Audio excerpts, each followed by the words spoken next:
Hey guys, today I'll be sharing some books that I feel are totally overrated, and I'll also try to explain why I feel so. Most of the books on this list are pretty popular, so it might happen that your opinion does not match mine.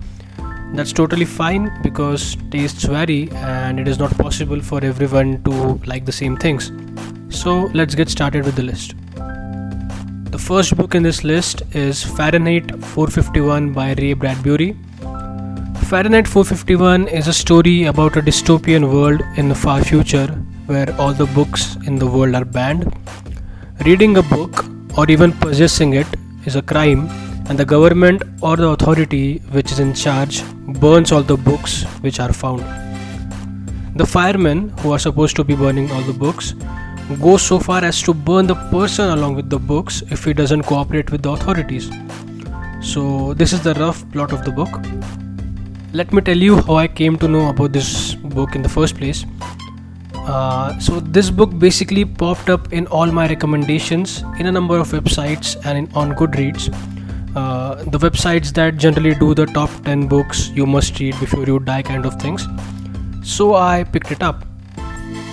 It has about 1.7 million ratings on Goodreads and an average rating of 3.9.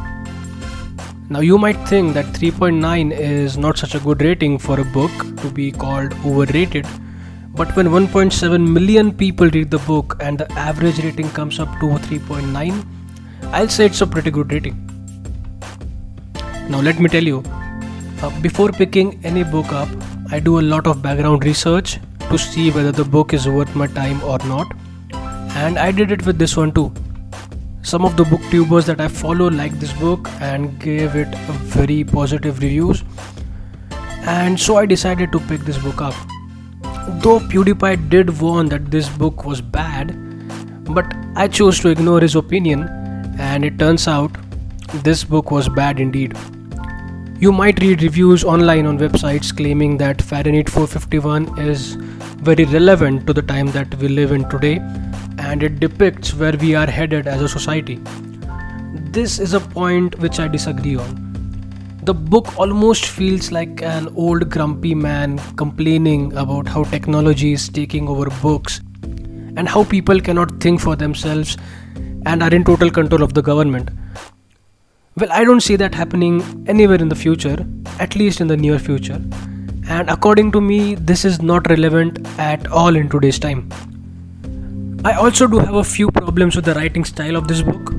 The world that the author has set this book in is very shallow, it's not well developed at all. The characters are also shallow.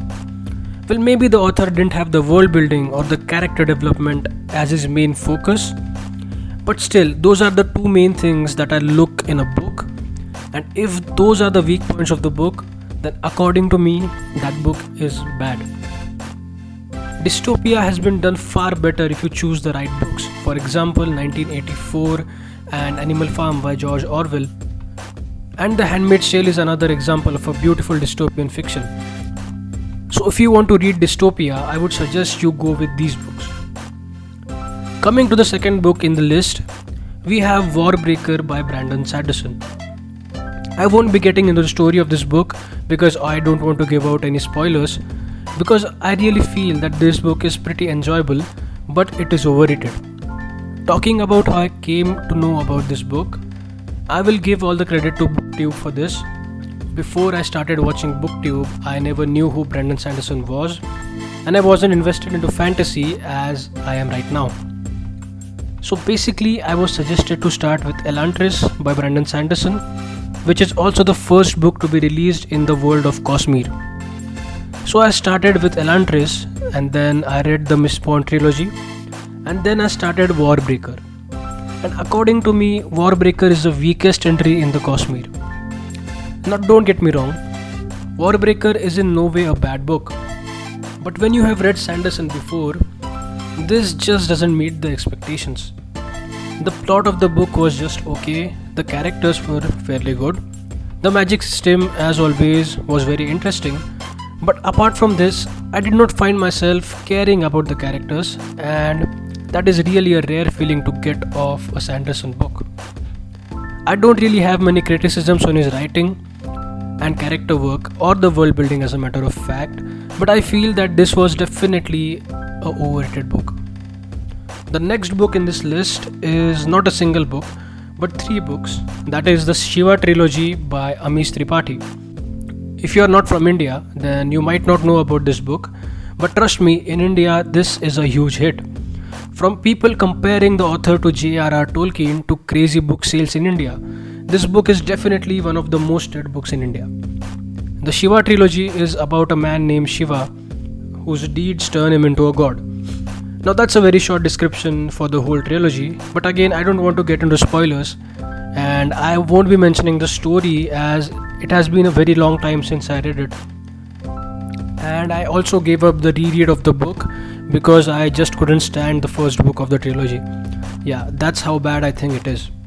The language that the author uses in this book is mediocre to say the least, and the writing style of this author makes no effort to rope in the reader and keep him interested.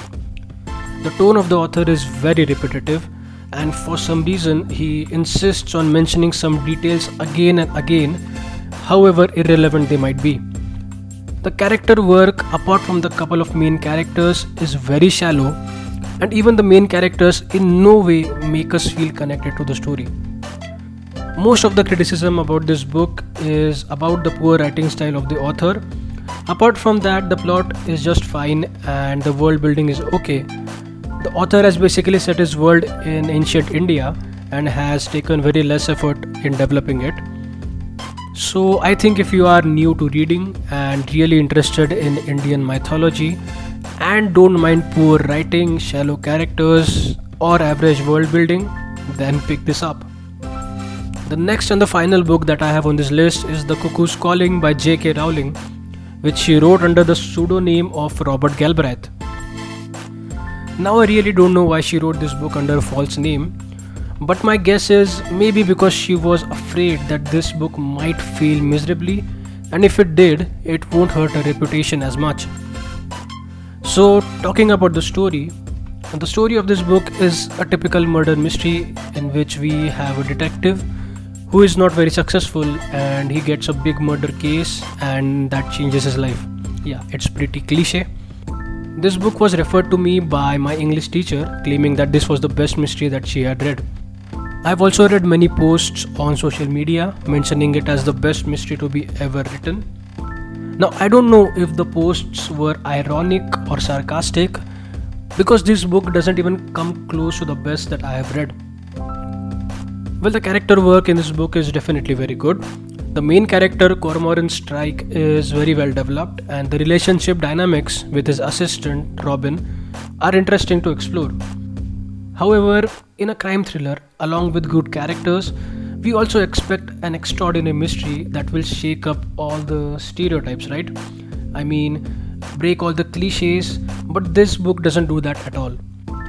To be honest, once you have read the likes of Agatha Christie, there are a very few authors that can really surprise you anymore. According to me, the mystery in The Cuckoo's Calling was a weak one and it is definitely an overrated book. So these were the 4 books which I feel are overrated. Do let me know your thoughts in the comments. Also, if you enjoyed this video, please share, like and subscribe. That's all for now. Thank you, and as always, happy reading.